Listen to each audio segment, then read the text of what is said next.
ఇక పసిడితో పోటీపడి పరుగులు తీసిన వెండి ఇవాళ కాస్త శాంతించింది. ముంబైలో కేజీ వెండి 95,800 రూపాయలుగా ఉంటే చెన్నైలో 1,03,00కు చేరుకుంది. ఇక తెలుగు రాష్ట్రాల్లో వెండి ధరల విషయానికొస్తే హైదరాబాద్లో, విజయవాడలో కేజీ వెండి 1,03,00 వద్ద కొనసాగుతోంది.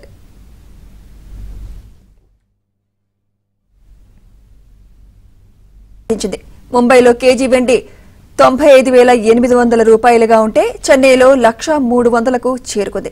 ఇక తెలుగు రాష్ట్రాల్లో వెండి ధరల విషయానికొస్తే హైదరాబాద్లో, విజయవాడలో కేజీ వెండి 1,03,00 వద్ద కొనసాగుతోంది.